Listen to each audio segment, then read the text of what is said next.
Bon matin, Église Le Portail. Est-ce que je peux entendre un gloire à Jésus ce matin? C'est vraiment une très grande joie pour moi de débuter notre toute nouvelle thématique qui se nomme, accrochez-vous bien, Chrétien cheap. Et non, le but de la thématique, c'est pas de vous rappeler peut-être que vous êtes en retard pour faire vos impôts. Le but de la série, c'est de nous rappeler que la générosité, c'est toujours une question de foi. Comme le dit un adage bien connu, ta foi influence ta manière de vivre et ta manière de vivre révèle ce que tu crois vraiment. Et ici au Portail, on dit souvent que tout a toujours rapport avec Jésus. Autrement dit, Jésus est Seigneur de tout ou il est Seigneur de rien. Et si Jésus est Seigneur de tout dans la vie du chrétien, il est Seigneur de ton cœur, de tes pensées, de ta tête, de ta vie et de ton portefeuille aussi. Et la réalité, c'est que notre générosité ne devrait pas être déterminée par ce qu'il y a dans ton portefeuille, mais elle devrait être déterminée par ce que tu portes dans ton cœur. Notre générosité ne doit pas être influencée par ce qui est inscrit dans nos feuillets bancaires, mais par ce qui est inscrit dans les feuillets scripturaires. La parole de la Bible devrait nourrir notre générosité. Est-ce que tu le crois ce matin? Et pourquoi chrétien cheap? Parce que c'est quoi un cheap? Une personne cheap, c'est quelqu'un qui est riche, mais qui se comporte comme un pauvre parce qu'il a peur de perdre ce qu'il a. Et ça nous rappelle une vérité importante. Nous vivons en fonction de ce que nous croyons avoir reçu dans notre cœur. Il y a des gens qui sont riches, mais qui vivent comme des pauvres. Et il y a l'inverse aussi. Il y a des gens qui sont pauvres, mais sont tellement en paix et joyeux qu'ils vont vivre comme des riches généreux.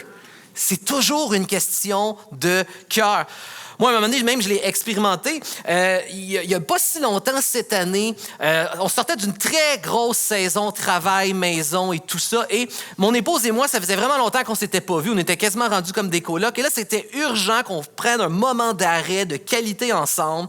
Et là, j'ai réussi enfin à trouver quelqu'un pour garder mes enfants. En plus qu'ils vieillissent, plus que ça devient de plus en plus difficile. Ils sont turbulents et vivants.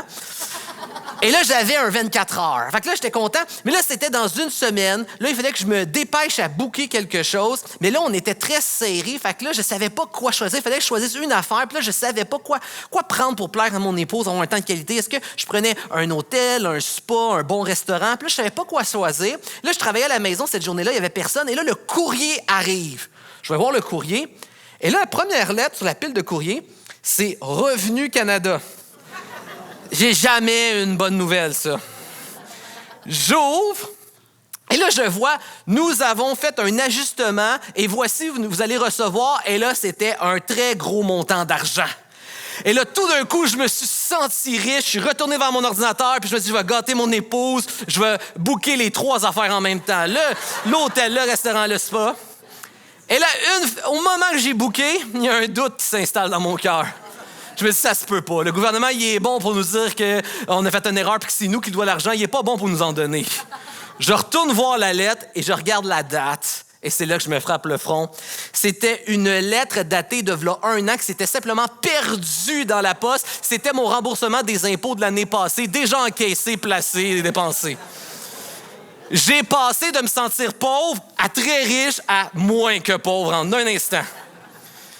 Tu peux être quelqu'un qui est pauvre, mais qui est tellement dans la paix et la joie qu'il vit généreusement, mais tu peux aussi être l'inverse. Il est possible d'être immensément riche en Christ, mais de quand même vivre comme un chrétien cheap.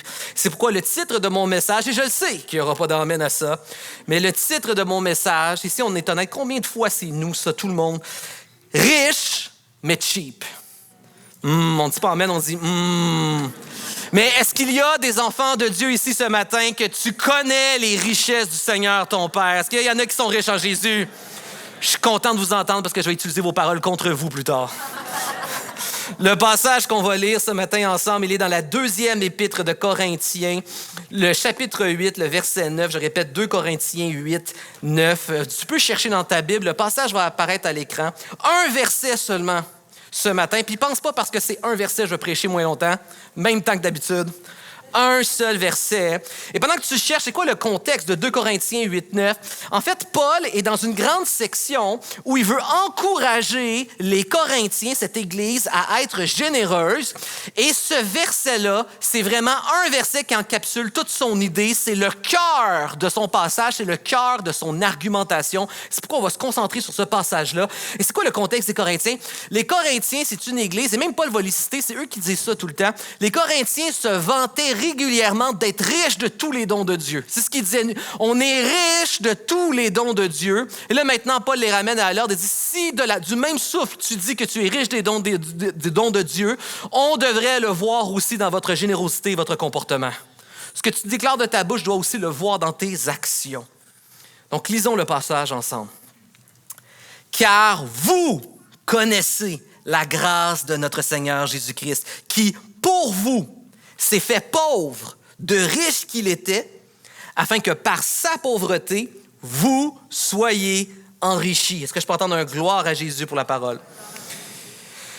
La première chose que j'aimerais voir dans ce passage, c'est justement cette notion du cheap, le chrétien cheap, celui qui est riche, mais qui dans son cœur se croit pauvre. Et combien de fois dans nos vies, malheureusement, c'est nous. Et là, je ne ferai pas comme Pasteur Gaétan fait souvent. Je ne vous dirai pas de vous tourner vers la personne à votre gauche et à votre droite et de lui dire « c'est de toi que l'on parle ». Mais en réalité, c'est de toi que l'on parle. C'est de toi, c'est de moi, c'est de nous. C'est le problème de la vie chrétienne. Nous oublions trop souvent la richesse de notre Dieu qui nous a appelés à la foi. Et voici l'argument de Paul. Autour de quoi tourne l'argument de Paul? Est-ce que l'argument tourne autour d'un besoin à combler? Non. Paul ne leur dit pas, tu as besoin d'être généreux parce qu'il y a plein de besoins dans l'Église. Il faut donner, il faut servir, il faut prier. C'est pas ce que l'apôtre Paul fait. Ça commence pas par un besoin. Pas du tout. L'argument de Paul, ce n'est pas un besoin à combler, mais c'est une révélation à se rappeler. Parce que notre problème, c'est que nous oublions trop souvent la richesse de notre Dieu. Ce n'est pas un besoin à combler, c'est une révélation à se rappeler. Vous connaissez la grâce de Jésus-Christ. Paul rappelle ce que vous êtes censé avoir connu et goûté. Vous avez besoin de vous en rappeler. Le problème de la générosité, ce n'est pas des besoins. Parce que si le problème, c'est des besoins, la solution, ce serait simplement une levée de fonds ou faire une liste pour prendre des noms pour le service. Mais ce n'est pas ça la solution. Le problème, ce n'est pas des besoins. Le problème, c'est que c'est un enjeu de cœur. C'est un enjeu de cœur. Alors, c'est pourquoi Paul revient à la foi. Est-ce que tu le connais, ton Dieu? Le Dieu qui t'a sauvé, le Dieu qui était riche, le Dieu qui t'a tout donné, le Dieu qui t'a engendré, qui a fait de toi son enfant. Est-ce que tu connais ton Père céleste et ses richesses? C'est là que Paul ramène les gens. Parce que la générosité, ce n'est pas quelque chose que l'on fait. Pour un chrétien, c'est quelque chose qu'il est. Parce qu'il a été engendré par le Dieu créateur généreux. Dieu est l'être le plus généreux qui n'a jamais existé. C'est lui qui a créé et donné vie au cosmos. C'est lui qui prend soin par la providence de ses créatures. Et même quand sa création se détourne de lui, il vient lui-même tout donner pour nous racheter et nous ramener dans sa bénédiction. La générosité, c'est pas quelque chose que Dieu fait, c'est sa nature, c'est son identité. Puis quand tu deviens un enfant de Dieu, il crée une nouvelle naissance à l'intérieur de toi. Il t'engendre par la foi et son esprit et il fait de toi son enfant et tu devrais quelque part en toi ressembler à ce Père généreux qu'il est. La générosité, trop souvent, chrétiens, nous pensons que la générosité, ça existe juste pour remplir des besoins. On est généreux puis on exerce la générosité seulement pour remplir des besoins. Non, tu es généreux parce que c'est ton identité en Dieu. Et c'est pourquoi Paul dit le vrai problème, c'est pas les besoins, le vrai problème, c'est le cœur. Et il ramène ça à la foi et à la révélation. Mon ami, c'est ma question pour toi, comme Paul l'a posé aux Corinthiens. Est-ce que tu connais ton Dieu? Est-ce que tu connais les riches bontés que ce Dieu t'a achetées et acquis à la croix par Jésus-Christ? Est-ce que tu connais l'identité de ce Dieu généreux que tu prétends avoir été engendré par ce Dieu? Est-ce que tu ressembles dans ta nature spirituelle à ce Dieu qui t'a engendré? C'est une question de foi et de se rappeler. Parce que c'est dès qu'on commence à oublier la richesse de ce Dieu que c'est là qu'on commence à se comporter comme un chrétien cheap. Un chrétien qui est riche en Jésus, mais qui, emporté par toutes les inquiétudes de ce monde, commence à oublier sa richesse, a peur de perdre, se met à tout économiser et serre la scène. Autrement dit, c'est quoi un chrétien cheap? Un chrétien, c'est beaucoup plus que l'argent, c'est toutes les sphères de notre vie. C'est quelqu'un qui calcule son temps, c'est quelqu'un qui compte toujours son argent, c'est quelqu'un qui protège ses énergies, qui limite son engagement, qui retient son pardon, qui n'est pas généreux en grâce et en pardon. Quelqu'un qui distille son attention, qui n'est pas vraiment là avec les gens. Quelqu'un qui dilue la qualité de sa présence. Bref, c'est une personne qui n'est pas généreuse de sa personne pour Dieu, le monde et l'Église et la mission de Dieu. Et la réalité, c'est que tout le monde ici, tous les chrétiens, et moi-même le premier, on ne score pas 100% dans ce test-là. Tout le monde, à différents endroits dans nos vies, à différents moments, à degrés différents, on manque de générosité parce qu'à la base, nous oublions la grâce et la riche grâce extravagante de notre Seigneur envers nous. C'est le commentateur puritain Matthew Henry qui dit « Tu ne peux pas déclarer que tu es riche de la grâce de Dieu et vivre dans une pauvreté de générosité. » Parce que la générosité est le lien naturel à déclarer que tu es riche de la grâce de Dieu. Ce sont des vases communicants. C'est un peu comme mon gazon chez moi à la maison. Peut-être que tu te dis, qu'est-ce qu'il a ton gazon, Pasteur Simon, à la maison? Bien, c'est qu'il n'y en a pas beaucoup, puis il est dégueulasse, mon gazon à la maison. Il est terrible, mon gazon. Il y a environ 3 ans, il y a une moufette, je pense, qui a ravagé au printemps mon gazon. Elle a fait des trous partout dans mon gazon, en arrière, en avant, partout. Mon gazon, il est laid. Et ça fait 3 ans que j'essaye de faire pousser mon gazon, puis ça marche pas. Puis là, ils vont dire, ouais, mais demande à ChatGPT. Ça fait 20 fois que je demande à ChatGPT, puis il m'a pas aidé à faire grandir mon gazon. Ça marche pas. Maintenant, imaginez que je déclarais cette vérité-là. Je déclare que moi, j'ai été par Dieu richement béni d'un grand don de jardinage et que j'ai une très grande abondance de semences de gazon. Tu me traiterais de menteur à l'instant que tu verrais mon gazon chinois à la maison. Tu dirais, ça se peut pas. Tu peux pas d'un côté déclarer que tu es excellent en gazon puis tu as plein de gazon puis avoir cette pelouse-là. C'est impossible. C'est la même chose, c'est l'argument de Paul. Tu ne peux pas déclarer connaître richement la gloire de Dieu puis vivre d'une manière non généreuse et pauvre parce que c'est le fruit naturel de connaître la richesse de Dieu, d'être généreux. Et c'est pourquoi l'enseignement de la générosité pour un chrétien est quelque chose de très pastoral. L'enseignement de la générosité ne doit pas être un enseignement qui devient uniquement pragmatique, où le but, c'est simplement de répondre à des besoins. Parce que trop souvent, c'est ça qu'on fait. On presse sur la générosité, puis immédiatement, on vous présente une levée de fonds, où on dit qu'on manque de noms dans un ministère, puis on va les prendre les noms. Mais la réalité, c'est que la générosité ne sert pas juste à combler des besoins. La générosité, comme je l'ai mentionné, c'est notre identité. Ton cœur a besoin de cultiver la générosité à l'image du Dieu créateur. C'est pas juste pratique, c'est pragmatique. Et ça serait dangereux de prêcher sur la générosité puis de toujours immédiatement vous donner une occasion de répondre par un besoin, que ce soit en levée de fonds ou que ce soit en service. Parce que répondre simplement à un besoin ponctuel, parfois, on le fait juste pour nous déculpabiliser. On veut le faire vite pour nous donner l'impression qu'on est généreux, puis après on passe à autre chose et on oublie qu'en fait c'est quelque chose qu'on doit juste cultiver, apprécier, prendre au sérieux dans notre vie. Vous savez, le monde est excellent pour être généreux sous la culpabilité. Et c'est pourquoi qu'à l'approche du temps des fêtes, lorsque c'est le temps de la grande guignolée, ils sont capables de ramasser beaucoup d'argent, mais les banques alimentaires meurent de faim en février puis en janvier. Le but n'est pas, le but de ce message, ce n'est pas du tout de produire de la culpabilité, c'est pas de vous défier à faire plus. C'est simplement de ramener ce désir sérieux de glorifier et d'honorer Dieu en cultivant un cœur de générosité, simplement. Pas de culpabilité, mais simplement le désir de cultiver son identité de générosité. Et c'est pourquoi c'est très pastoral. Et c'est la parole qui le déclare, celui qui a réellement connu la générosité extravagante de Dieu à son égard doit développer dans sa vie un fruit de générosité. Et c'est pas une question de performance. C'est pas, voici, je dois être généreux à ce point-là. Comme j'ai mentionné, c'est pas faire plus. C'est pas une question de performance. C'est pas une question de quantité. Est-ce que j'ai été assez généreux? C'est pas une question de comparaison. C'est juste une question de, est-ce que j'ai réellement reçu la semence de la bonne nouvelle? Est-ce que je cultive cette générosité dans ma vie? Est-ce que ce fruit-là de générosité est présent ou il n'est pas présent et de vouloir sincèrement le prendre au sérieux? Si ce matin, je donnais une semence à plusieurs personnes ici dans la place, après quelques semaines, vous revenez avec votre semence, c'est pas tout le monde que l'arbre serait au même stade. Il y a des gens, ton arbre serait plus en santé, plus de fruits à différents stades et niveaux, mais on verrait immédiatement qui a reçu une vraie semence. La question n'est pas de savoir à quel point ta semence est performante ou la comparer aux autres ou la quantité, mais c'est juste de savoir, mon ami, est-ce que tu as reçu la semence de la riche bonne nouvelle de Christ dans ta vie? C'est ça la question ce matin. Et c'est pourquoi prêcher sur la générosité est très pastoral, parce que ça nous renvoie à notre cœur, ça pose un diagnostic sur l'état de notre cœur, comment il connaît Dieu, comme l'apôtre dit. Est-ce que je connais Dieu, puisque est-ce que Dieu a un effet dans ma vie?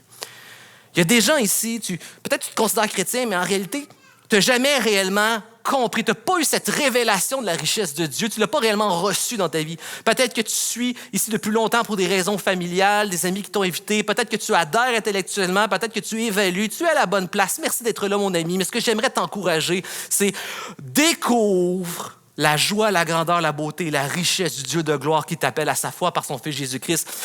Je prie que tu puisses avoir une révélation de sa richesse, que tu puisses y mettre ta foi et recevoir réellement cette semence dans ta vie et qu'elle puisse maintenant influencer ta manière de vivre et de voir la vie après coup. Puis il y a d'autres personnes ici, tu as déjà eu dans ton passé une révélation de la beauté, de la grandeur et de la richesse de Dieu. Tu as déjà répondu à son appel, tu as déjà reçu la riche grâce de Dieu dans ta vie qui te sauve, mais c'est juste qu'à travers la vie quotidienne, tu as tendance à, et moi le premier, on le vit tous, à oublier la grandeur et la richesse de notre Dieu. Et on est souvent, trop souvent, on embarque dans toute une roue d'inquiétude. Et Jésus en parle dans les inquiétudes du quotidien qui étouffent la semence de l'Évangile. On rentre dans une roue d'inquiétude du quotidien et trop rapidement, on oublie la grandeur et la richesse de Dieu. Et là, on finit par agir plus sous le couvert de peur terrestre charnelle plutôt que de marcher par la foi et dans la paix spirituelle. Et c'est pourquoi c'est une question d'enjeu, qui est toujours une question de cœur, mon ami. Est-ce que tu connais la grâce riche à laquelle le Fils Jésus t'a appelé? Est-ce qu'il y a des enfants de Dieu qui sont riches en Jésus? Est-ce que je peux vous entendre par un gloire à Jésus ce matin? Ça, c'est le cheap. Mais maintenant, parlons du Christ. C'est lui le vrai appauvri dans cette histoire-là. C'est le texte qui le dit. De riche qu'il était, il s'est fait pauvre. Et quand le texte dit que Jésus était riche, c'est pas un riche parmi tant de riches. Là. C'est pas riche comme Elon Musk ou Bezos. Là. C'est la position la plus riche de toute l'histoire de l'humanité, même de tout l'univers et le cosmos. Il n'y a pas de position plus riche et plus grande que le Dieu créateur et pourvoyeur de tout l'univers. C'est le plus riche qui a subi la plus grande pauvreté. Il n'y a personne dans l'histoire de l'humanité qui a plus perdu et qui a plus donné que Jésus-Christ lui-même. Il a tout donné. Et remarquez comment que c'est une action qui s'est déjà accomplie une fois pour toutes dans l'histoire. De riche qu'il était, il a toujours été le plus riche de l'univers étant Dieu lui-même, il s'est appauvri. Il a déjà tout donné. Il s'est rendu pauvre. C'est un moment historique. En s'incarnant, par l'incarnation, par son humiliation, par sa souffrance et la croix, Jésus a déjà tout donné pour toi. C'est déjà accompli. Il a tout donné pour que tu deviennes riche. Et ça, c'est un rappel important pour nous que l'œuvre de Jésus accomplie à la croix n'est pas un acte simplement symbolique. C'est un acte qui est profondément historique. Et ça, c'est important. C'est pas une œuvre symbolique, l'œuvre à la croix. C'est pas simplement un beau message inspirant pour inspirer et motiver les chrétiens, une sorte de slogan qu'on retrouve dans un tableau, dans un bureau de compagnie. C'est pas quelque chose de symbolique, c'est quelque chose d'historique. C'est un rappel que, aussi historique qu'est l'œuvre de Jésus à la croix, de la même manière que l'œuvre de la croix de Jésus-Christ est profondément inscrite et gravée dans l'histoire humaine. L'histoire humaine n'est même pas capable d'oublier Christ. Il y a un avant et après Jésus-Christ, c'est inscrit, c'est étampé dans l'histoire humaine. De la même manière que l'œuvre de la croix est complètement historique, le jour vient où, à la fin de l'histoire humaine, tout aussi historique que la croix, les chrétiens pourront enfin consommer la victoire de Jésus et encaisser sa richesse. C'est historique. Jésus s'est appauvri pour que nous devenions riches en lui. Et de quoi Jésus s'est appauvri? Lui qui était le plus riche, qui est devenu le plus pauvre. Qu'est-ce qu'il a fait? D'abord, Jésus était riche en gloire éternelle. Et pourtant, il s'est incarné pour devenir un homme humilié. Vous savez, tout le monde veut aller au ciel. Tout le monde veut aller au ciel. Lui, il a quitté le ciel pour ceux qui l'ont rejeté et détesté. Il est descendu. Lui qui était Dieu est devenu homme. Lui qui a vécu la Sainte Trinité. Imagine la Sainte Trinité, c'est-à-dire que de toute éternité, le Père, le Fils et le Saint-Esprit se sont toujours parfaitement aimés et servis dans une parfaite unité relationnelle de toute éternité. Et lui, il quitte ça pour venir sur la terre. Pourquoi? Être rejeté, trahi de ses amis qui prétendaient l'aimer et haï de ses ennemis qui l'ont maltraité. Lui qui était le créateur de la vie, la source de la vie, le soutien de la vie et le sens de toute vie, est venu pour que ces créatures le tuent et le mettent à mort. Alors, on ne réfléchit pas beaucoup, mais ces créatures, nous, les êtres humains, nous n'existons qu'à cause de sa volonté. Il est la source et l'origine de toute vie. Si tu enlèves, si tu débranches un appareil électrique, il cesse de fonctionner. La vie n'existe que parce que Christ en est la source. Et non seulement il est le soutien de toute vie. Si tu enlèves le soutien d'une structure, le bâtiment s'effondre. Si Dieu retire sa main, retire sa providence, arrête d'agir, tout cesse d'exister. Il est la source de la vie, il est le soutien de la vie. Et c'est lui qui donne un sens aussi à la vie. C'est lui qui donne un sens entier à la vie. Et alors que des créatures devant lui, elles n'ont en réalité aucun sens ni but, sinon en Dieu. Et il est là devant ces créatures. Elles n'existent qu'à cause de lui. Elles continuent de vivre et d'exister à cause de lui. Elles ne peuvent avoir qu'un sens que grâce à lui. Et il se laisse être mis à mort par sa créature. Il donne sa vie à ses créatures pour qu'elles puissent, elles, avoir en retour sa vie.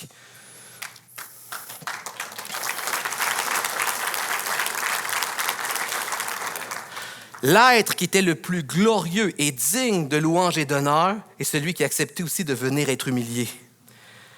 Dieu est glorieux et c'est lui qui donne sa dignité à l'être humain. L'être humain n'est digne et n'a une dignité que parce que Dieu l'a décidé et voulu ainsi. Il a partagé sa gloire en donnant à l'être humain une dignité. Vous savez, la valeur de la dignité humaine est quelque chose de tellement important pour nos contemporains. Or, cette valeur n'a jamais existé dans l'histoire humaine en dehors du christianisme. De toute éternité, dans l'Antiquité, autant les philosophies que les religions anciennes, il n'y a jamais eu cette valeur que l'être humain, par défaut, il devrait y avoir justice, équité, unité, puis que tous les êtres humains ont une dignité égale. Ça n'a jamais existé, ni dans la philosophie, ni dans les religions anciennes. Les gens étaient séparés par des castes. On disait, ceux qui viennent de familles nobles, ceux qui sont plus grands, qui sont plus forts, qui sont capables de prendre les richesses des autres, des écraser, bien, ils la méritent. Ils sont plus forts, ils sont plus grands, ils méritent les richesses. Au nom de quoi est-ce qu'il y aurait une égalité aux êtres humains? Qui a décidé ça? La nature nous enseigne que le plus fort, c'est lui qui l'emporte et qui en prend plus, puis c'est ainsi. C'est ce qu'on a toujours cru avant. Et c'est encore aujourd'hui ce que la science enseigne, la fameuse chaîne alimentaire. L'être le plus fort et le plus cruel écrase le plus faible, et c'est lui qui mérite par sa force d'avoir tous les acquis. C'est encore ce que la science dit aujourd'hui. Le fait que tous les êtres humains auraient une dignité égale et équitable est une anomalie dans toute l'histoire de l'humanité qui n'a jamais existé en dehors du christianisme, qui vient du christianisme et qui ne peut que se justifier uniquement par le christianisme parce que Dieu a décidé de créer l'homme à son image et de faire de tous les êtres humains son égal. C'est la seule raison, parce que Dieu l'a décidé ainsi, simplement. Et même encore aujourd'hui, vous avez des philosophes, Jacques Derrida, qui est un des principaux philosophes initiateurs du mouvement du postmodernisme, et Derrida lui-même l'a avoué. La dignité humaine et l'égalité humaine est quelque chose qui n'a jamais existé en dehors du christianisme. Et aujourd'hui, notre société, nous voulons prendre nos distances du christianisme, donc on rejette le christianisme, mais on aime cette valeur-là, alors on va la garder. Elle est impossible à soutenir en dehors de l'idée d'un Dieu, mais maintenant qu'on la connaît grâce au christianisme, on va la garder, cette valeur-là. Complètement une position complètement incohérente. Ça n'a jamais existé en dehors du christianisme. C'est impossible à prouver hors du christianisme. Il n'y a pas une philosophie ni la science qui peut démontrer que les êtres humains sont égaux par nature. Mais parce qu'on l'aime, on va la garder, mais on va rejeter quand même Dieu et le christianisme. Ça, c'est le postmodernisme. Et là, on a l'être humain, digne parce que Dieu l'a décidé.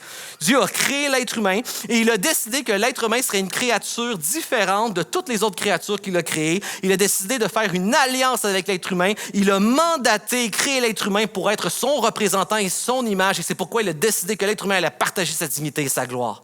L'être humain n'a d'une dignité que parce que Dieu a décidé ainsi. Et alors que l'être de toute gloire, duquel dépend notre simple et noble dignité, se laisse, par sa créature en venant la visiter, être humilié, rabaissé, retirer à Jésus toute sa dignité, déshumanisé, maltraité. On a mutilé son corps d'image de Dieu parfaite qu'il était, et on l'a couvert de honte et de condamnation. Vous savez, Tous les êtres humains, on recherche toujours la promotion, on recherche toujours l'élévation.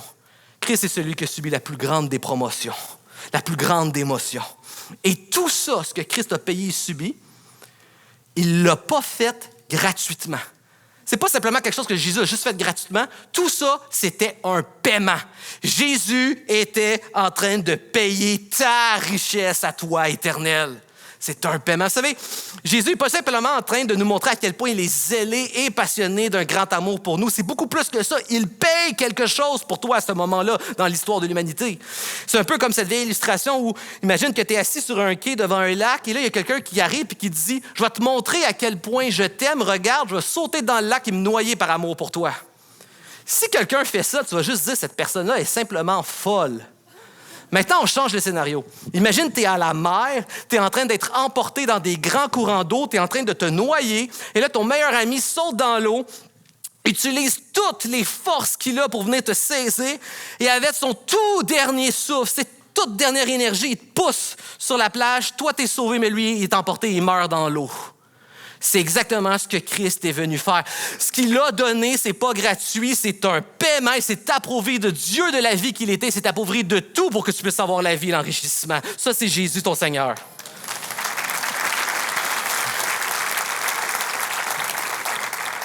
C'est le puritain Thomas Watson qui va dire « La pauvreté de Christ, c'est le trésor du chrétien. » Ma question pour toi, mon ami, est-ce que tu chéris la pauvreté du Christ? C'est quelque chose qu'on ne pense pas beaucoup, hein? Est-ce que je chéris la pauvreté de Christ? Parce que c'est ça mon trésor. Pour toutes les personnes ici où tu te poses la question, à quel point Dieu est vraiment généreux? Quelle est ma valeur en Dieu? Est-ce que Dieu est vraiment sensible à ma souffrance? Est-ce que Dieu peut vraiment me prouver qu'il est prêt à mettre tout ce qui est en action pour me sauver de ma souffrance? Si tu veux la réponse à ces questions-là, simplement regarde à la croix de Christ. Regarde à la croix de Christ inscrit dans l'histoire humaine. C'est la facture qui prouve la valeur que tu as, ce que Dieu a été prêt à payer, que Dieu est sensible à ce que tu vis, qu'il a même déjà prouvé son amour envers toi et qu'il a déjà fourni et accompli ce qui était nécessaire pour te sauver et t'enrichir pour l'éternité. C'est déjà fait, c'est ta facture, mon ami. Je ne sais pas s'il y en a ici, des fois, vous faites ça. C'est, mettons, vous recevez des gens chez vous, puis là, ils vous donnent un cadeau d'autre. Hein? Ils vous donnent un cadeau, ils vous donnent une bouteille de vin. Subtilement, avec l'application de la SAC, tu vas regarder c'est quoi le prix et la valeur de cette bouteille-là. Puis si la bouteille n'était pas bien chère, la prochaine fois, tu les reçois avec un repas qui coûte moins cher. Non, c'est une blague. Là, tu regardes, et veux pas, tu regardes le prix, puis tu te dis, ah, OK, c'est ça le cadeau, c'est ça que ça vaut, venir manger chez nous, ça a de l'air. Mon ami, peut-être que tu cherches, elle est où la facture qui prouve le paiement de Dieu envers moi? Premièrement, c'est un paiement gracieux qu'on ne méritait pas de recevoir. Le Père n'avait qu'un fils, il l'a donné entièrement à la croix pour toi, mon ami. Et tu l'as, ce paiement-là, tu l'as, cette facture-là. Il y a des gens ici, tu n'as jamais su qu'est-ce que Dieu avait fait. C'est le temps de mettre ta foi. Reçois l'œuvre que Christ a donnée à la croix, qu'il te donne gratuitement. Mets ta foi dans l'œuvre de Jésus. Reçois cette richesse-là. Mais il y a des chrétiens ici, tu avais oublié cette facture-là, mon ami, c'est l'occasion ce matin de retrouver. Des fois, ça arrive qu'on retrouve un argent qui était perdu dans notre sofa. Retrouve la facture de Dieu et sois encouragé et libéré. Tu es riche en Jésus-Christ. Est-ce que je peux entendre un gloire à Dieu?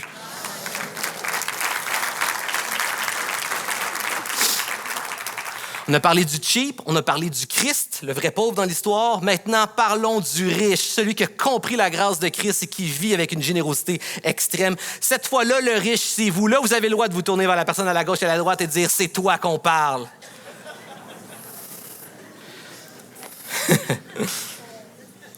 Christ est appauvri et le texte dit « Afin que vous soyez enrichis. » Afin que vous soyez enrichis. Remarquez, Christ s'est déjà appauvri et le texte est clair, tu es déjà enrichi. C'est pas juste quelque chose de futur. L'œuvre que Christ a accomplie sur la croix est déjà un transfert spirituel bancaire dans ta vie. Pasteur Al, d'ailleurs, le lu en Éphésiens 1.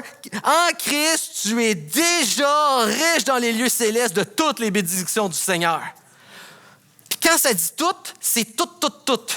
Fait que, peu importe le besoin que tu imagines, en réalité, tu ne l'as pas, ce besoin-là, il est déjà couvert par Christ à la croix. En Jésus, par la foi, tous tes besoins sont éternellement remplis et garantis. Tu es déjà riche. Puis là, il y a des gens ici, tu te dis, oui, mais Pasteur Simon, si on est honnête, je ne ressens pas présentement dans ma vie de tous les jours que je suis riche et comblé de tout besoin en Jésus-Christ.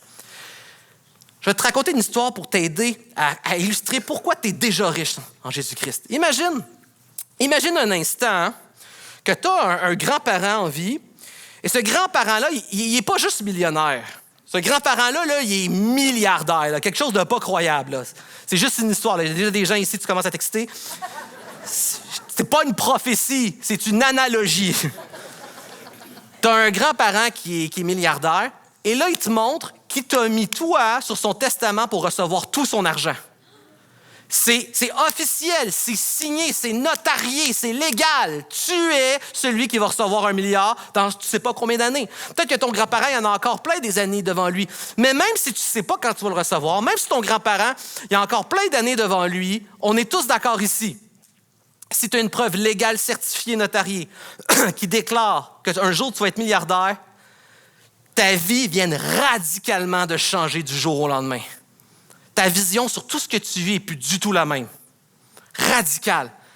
Pourtant, à ce jour d'aujourd'hui, tu as toujours le même emploi, tu as le même compte de banque. Tes soucis d'aujourd'hui sont exactement les mêmes qu'hier. Mais on est tous d'accord que si tu savais que tu allais hériter d'1 milliard, ta vie va radicalement changer. Même si, en théorie, rien n'a changé dans ta vie de tous les jours. C'est exactement ce que nous avons en Jésus-Christ. La mort de Jésus à la croix est un paiement qui est historique, qui est déjà entier. Et la Bible est claire, tu l'as déjà reçu par transfert dans ton compte céleste éternel et tu vas le consommer et l'encaisser entièrement à son retour, mais tu l'as déjà dès à présent. Et mes frères et sœurs, ça devrait changer radicalement notre vision sur la vie des choses. Et laisse-moi te dire que le trésor que nous avons en Christ dans les lieux célestes vaut beaucoup plus qu'1 milliard terrestre. Beaucoup plus. Puis il y a des gens ici, je le sais que tu doutes dans ton cœur. Tu veux croire en Dieu, mais tu te dis, je ne suis pas sûr que ça vaut plus. Me semble que j'échangerais le trésor terrestre pour 1 milliard maintenant. Là. Je sais qu'il n'y a personne qui va le dire fort, mais il y en a tu penses dans ton cœur. Je le prendrais là, moi, le milliard. Moi, je suis un pasteur et un des plus grands hommages que j'ai eu dans ma vie, une des choses que j'estime, en fait, être le plus important, c'est ces moments où des fois, on accompagne quelqu'un dans la mort. J'ai eu ce privilège, le plus grand privilège, accompagner quelqu'un dans la mort. Vous savez quoi? Il n'y a personne sur son lit de mort qui regarde à son argent et ses réalisations. Il n'y a personne qui regarde, est-ce que j'ai vécu mon rêve, mon ambition, mon cash? Il n'y a personne qui pense à ça sur son lit de mort. Personne. Laisse-moi te dire, l'enfer va être rempli de personnes qui ont mis leur foi dans l'argent maintenant plutôt que le Christ éternel et céleste. Jésus vaut plus qu'1 milliard ici maintenant sur terre. Je ne sais pas si vous avez déjà fait ça, et je dis ça en fait, mais je sais que vous l'avez tous fait, vous n'allez pas l'avouer, mais 100% des gens ici, vous avez déjà fait ça dans votre vie. À un moment donné, vous partirez dans votre tête puis vous imaginez si vous aviez gagné le loto, qu'est-ce que vous feriez avec votre argent? Tout le monde, vous avez déjà pensé ça une fois dans votre vie. J'aimerais qu'on le fasse spirituellement avec Jésus-Christ. Prenons un instant pour regarder à tout ce que nous avons richement gagné en Jésus-Christ par son appauvrissement à la croix. Regardons ensemble les bénéfices de participer à la nouvelle alliance dans le sang de Jésus-Christ. Et quand on comprend ces bénéfices-là, ça change notre manière de vivre après. Ça change notre motivation pour la générosité. Ça vient une consolation dans les moments de privation. Puis ça devrait changer aussi notre perception dans la vie, devenir notre paire de lunettes, notre vision de comment on voit les choses dans notre vie. Voici les bénéfices. Premièrement, en Jésus-Christ, tu as été généreusement et richement pardonné d'une tonne de péchés. En Jésus-Christ, richement pardonné, richement réconcilié avec le Dieu. Jésus a pardonné tous tes péchés passés, tes péchés présents, tes péchés futurs sont tous pardonnés en Jésus-Christ parce qu'il a payé totalement pour ta personne. Le Père ne peut pas renier le Fils. Le Père ne peut pas aimer plus ou aimer moins. Il aime totalement et entièrement le Fils. Si réellement tu es en Jésus, tu peux rien faire pour être plus aimé, moins aimé. Tu peux pas être rejeté si tu es réellement en Jésus-Christ, le Fils. Le Père t'aime entièrement et complètement et parfaitement comme il aime le Fils. Richement pardonné, richement réconcilié, tu as une paix qui ne peut pas s'acheter. Parce que tu sais que peu importe à quel point la vie parfois est trouble, mais en Jésus-Christ, tu peux avoir cette assurance qu'il n'y a plus dans ta vie de guerre entre le ciel et la terre. Il n'y a pas de guerre avec Dieu, mais que tu es en paix grâce à Jésus parfaitement avec le Père. Ça, c'est une paix qui ne s'achète pas. En Jésus-Christ, tu es aussi richement gracié de la vie éternelle. Puis des fois, on comprend mal la vie éternelle. Vous savez, moi, j'ai grandi dans une famille chrétienne. On parlait évidemment comme des chrétiens beaucoup de la vie éternelle. Et des fois, j'aimais pas trop ça parce que je me disais, je ne veux pas mourir, certes, mais je ne sais pas si j'ai envie de vivre à jamais comme je suis là en ce moment, avec un adolescent avec tous ses troubles, son manque de sens. Je me disais, il me semble que je n'ai pas envie de vivre pour toujours non plus. Mais ça, c'était une très mauvaise compréhension de c'est quoi la vie éternelle. Dans la Bible, la vie Zoé, la vie éternelle, c'est pas juste vivre pour toujours dans la Bible, la vie éternelle. Dans la Bible, la vie éternelle, c'est la vie entière, complète et comblée. Dans la Bible, la vie Zoé, la vie éternelle, c'est la vie avec une vitalité complète, un confort complet, les besoins entièrement rencontrés. Autrement dit, c'est la vie qualité maximale possible. C'est ça, la vie éternelle. C'est vivre pour toujours, mais dans une qualité maximale. C'est ça, la vie éternelle. Et Jésus l'a payé cher, ça, ta vie éternelle. C'est vivre aussi, parce que Christ a brisé la malédiction à la croix, c'est ne plus vivre sous la malédiction de la chute. Christ a souffert de tout à la croix pour qu'on ne souffre plus de rien dans l'éternité. Ça veut dire que dans l'éternité, dans ton tout inclus, le soleil ne te brûlera plus la peau. Dis pas amen à ça. Libéré grâce à Christ, parce que Christ a brisé le non-sens. On est libéré de la malédiction de la vacuité. On n'y pense pas beaucoup à ça, mais Paul en parle en Romains, la fameuse malédiction de la vacuité. Il va dire la création est tombée dans la chute en rejetant Dieu. Elle est tombée sous la malédiction de la vacuité. C'est quoi? Ça veut dire qu'ultimement, on n'est jamais capable de réellement, pleinement saisir le sens des choses et de la vie. L'Ecclésiaste en parle beaucoup dans la Bible. Ça, c'est la condamnation de la vacuité parce que Dieu, la gloire de Dieu, comme le soleil duquel le système solaire tourne autour, la gloire de Dieu était le centre et le sens c'est le but de toute chose, mais la création est tombée sous la séparation, la privation de la pleine gloire de Dieu. Et c'est pourquoi l'être humain, on est toujours en train de courir après le sens des choses. Et la réalité, c'est qu'on n'arrive jamais à réellement complètement le toucher. Des fois, on l'aperçoit un peu de loin, mais on n'arrive pas à le toucher. C'est pour ça que l'être humain, justement, on souffre de ne pas avoir la vie ou les choses qu'on voudrait avoir, mais on souffre aussi quand on a les choses qu'on voudrait, parce qu'après, on ne sait plus ce qu'on veut. C'est la souffrance humaine. On souffre de ne pas avoir ce qu'on veut, on souffre d'avoir ce qu'on veut parce qu'on n'arrive jamais à trouver le bout du sens des choses.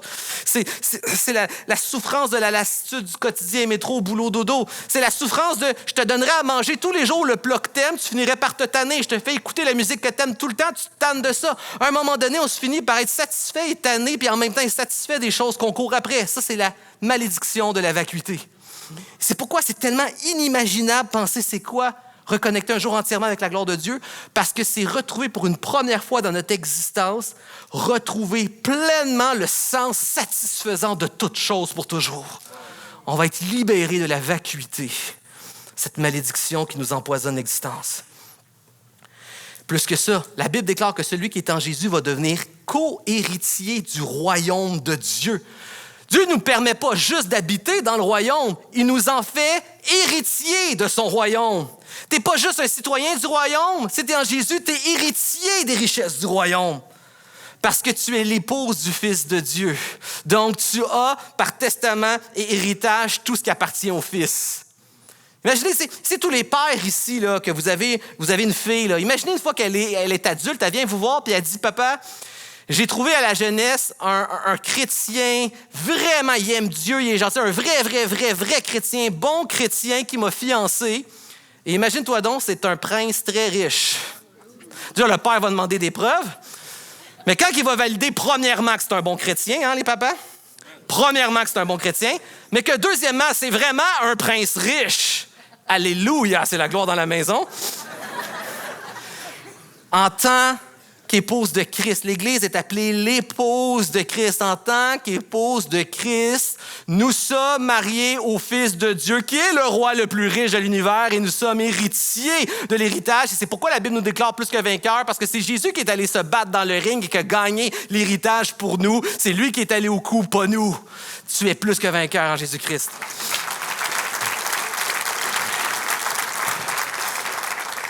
Et comme si c'était pas assez, le Père a décidé de nous adopter en son Fils. Tu sais, quand vous avez des beaux-parents qui vous aiment tellement, là, que vous êtes son enfant, ils vous adoptent. Moi, j'ai ça, mes beaux-parents, ils m'aiment tellement qu'ils sont venus vivre, coller la maison à côté de chez nous, puis je me sens leur enfant et gâté quand je vais chez eux. Puis mes parents vivent en face, fait que des fois, je sais pas dans quelle maison aller. Ça dépend qui vient juste de faire son épicerie. C'est exactement ça avec Dieu. T'es gâté de partout, il t'a adopté, t'es marié à son fils, nous sommes riches et co-héritiers. Et ça, c'est juste pour te faire réaliser qu'en Jésus, t'es pas juste pardonné de tes péchés. Hein? T'es pas juste gracié puis toléré, tu es comblé en Jésus-Christ. C'est ça la bonne nouvelle. Et quand tu réalises tout ce que Christ a fait, ce que tu réalises, c'est que parce que Jésus a payé cher à la croix, ça change ta vie maintenant. Parce que peu importe ce que tu vas affronter dans le quotidien, tu réalises qu'un jour, à cause de Jésus, tu manqueras plus jamais de temps. Un jour, tu manqueras plus jamais d'énergie. Un jour, tu ne manqueras plus jamais de plaisir, de joie, de bonheur et de contentement. Un jour, tu ne manqueras plus jamais de repos. Je sais qu'il y a plein de parents avec des jeunes enfants, tu as de la misère à le croire, mais par la foi, crois-moi, un jour, tu ne manqueras plus de repos. Un jour, tu ne manqueras plus de vie, de vitalité, de qualité de vie. Il y a des gens ici, là, pour plusieurs raisons, tu perds de la qualité de vie. Un jour, tu vas avoir la qualité de vie maximale, pour toujours. Un jour, tu ne manqueras plus de beau temps, tu ne manqueras plus de ressources, d'argent, d'ambition et de satisfaction. Et le plus grandiose, c'est qu'un jour, tu ne seras plus privé de la pleine manifestation de la gloire de Dieu. Quand tu comprends ça, ça change tout. Ça change tout. Ça change, comme je l'ai mentionné, notre motivation, notre consolation et notre perception des choses. Ça change notre motivation. Parce que la réalité, c'est que on est tellement des fois dans la roue, je l'ai mentionné, des inquiétudes de la vie où on agit par peur charnelle plutôt que par une paix, par la foi spirituelle. Dès qu'il y a quelque chose qui vient changer ce qu'on avait prévu dans notre budget ou prévu dans notre horaire, ça nous remplit de stress et d'anxiété, puis c'est normal. C'est les soucis que nos yeux voient qui sont là. Et des fois, il arrive toutes sortes d'inconvénients, ou comme on dit en hébreu, il y a toutes sortes de bad luck qui arrivent dans notre vie. Et alors qu'on avait un budget serré, il y a quelque chose qui brise à la maison, il y a une levée de fonds pour quelque chose qui est un réel besoin à l'Église, qu'on croit dans notre cœur, et là, maintenant, on se met angoissé. Ou notre agenda est rempli à cause du travail et de la maison, et trop souvent, trop rapidement, on se sent dépassé, mais on sait que le royaume de Dieu avance avec des serviteurs qui servent. Puis là, il y a aussi une personne qui a un besoin, on doit lui donner du temps. Là, maintenant, on devient stressé, on devient anxieux, puis notre réflexe naturel charnel, c'est de vouloir commencer à s'économiser. Mais la réalité, c'est que la générosité extravagante de Dieu doit devenir une génération à notre générosité extravagante. Ça devient une consolation dans la privation. Tout le monde ici, éventuellement, on vit à un moment donné la frustration de la privation de ne pas avoir tout ce qu'on voudrait avoir, d'en perdre. Et ça devient une consolation, la richesse de Christ. Il y a des gens ici, puis tout dans les fibres de la nature humaine, il y a un moment donné où on perd l'espoir, des fois en vieillissant, tombant malade, perdant des êtres chers. C'est naturel à un moment donné que dans notre humanité, on perd espoir dans la vie. Et notre société québécoise ne nous aide pas beaucoup, où on met beaucoup d'emphase sur la fameuse perte de dignité parce que tu perds la qualité de vie. Je vous rappelle, la dignité ne vient pas de la qualité de vie, elle vient du Dieu créateur qui l'a désigné, cette dignité. Et là, les gens regardent tout ce que la société québécoise leur dit, tout ce que les fibres naturelles de leur être naturel leur disent.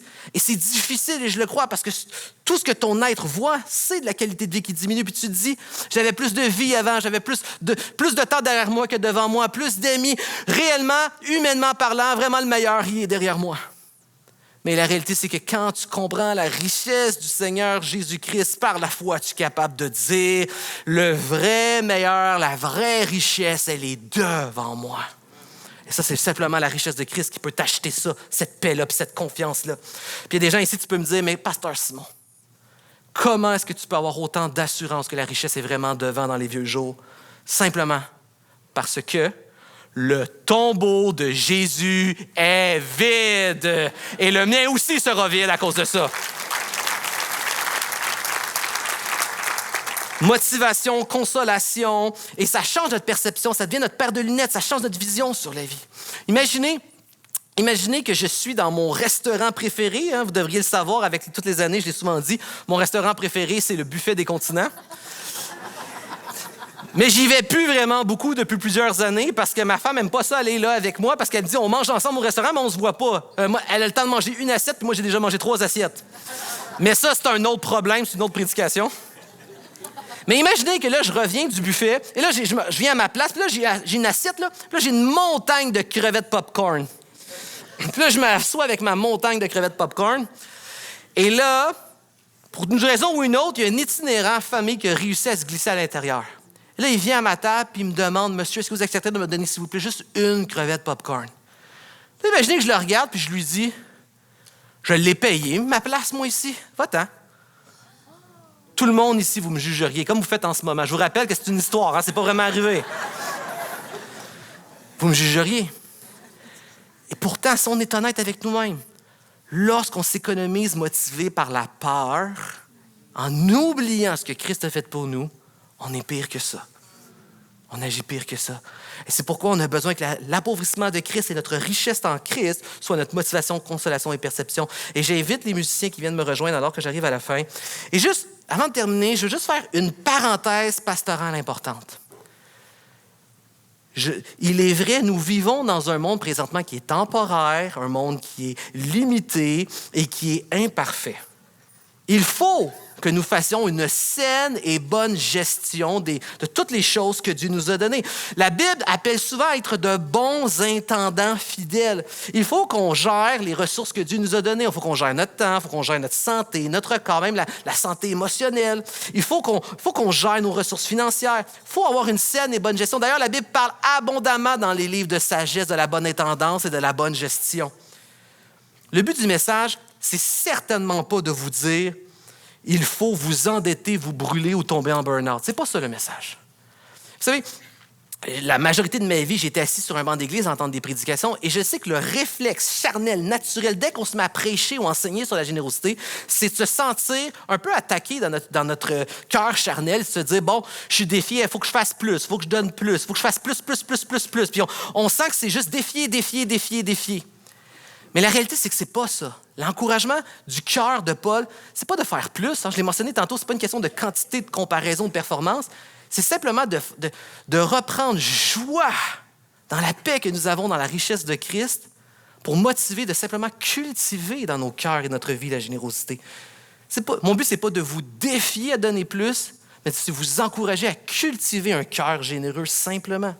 Et c'est pourquoi je crois vraiment qu'une saine prédication sur la générosité qui est biblique et centrée sur ce que Christ a payé pour nous devrait pas produire un fruit chez un chrétien spirituel où il se sent défié, attaqué, mais plutôt même libérer le chrétien. Parce que la réalité, qu'est-ce qui nous empêche des fois d'être généreux dans notre vie? C'est simplement le fait qu'en fait, on ne réalise pas la paix qu'on devrait avoir dans la richesse de Christ. On est enfermé dans des peurs, alors que la prédication de l'appauvrissement de Christ qui nous enrichit devrait libérer nos peurs et notre conscience à vouloir être des gens généreux dans la joie et dans la paix. L'idée n'est pas, comme je l'ai dit, de s'endetter ou de se brûler, mais juste d'être des bons intendants des ressources que Dieu nous a données, motivés par joie et par paix pour la gloire de notre Seigneur et de la mission de son Église. C'est un peu, imaginez, une vieille illustration qui existe depuis longtemps dans l'histoire de l'Église. Imaginez que Dieu nous donnait un cheval et un message. Le message, c'est le message le plus important de l'histoire de l'humanité. Tous doivent l'entendre. C'est l'annonce de la bonne nouvelle de Jésus qui grandit le royaume de Dieu. C'est ça notre mission, c'est notre message. Puis il vous donne un cheval pour porter ce message de ville en ville. Le cheval, c'est toutes les ressources que Dieu t'a données. Ton corps, ta vie, ton énergie, ton temps, ton argent. Maintenant, il y a des gens qui pourraient dire, le message, il faut qu'il circule le plus vite possible. Tu brûles le cheval, tu tues le cheval, le message ne peut plus avancer. C'est normal. Si nous croyons que le message est le message le plus important de l'histoire de l'humanité, alors proportionnellement, on va bien prendre soin du cheval.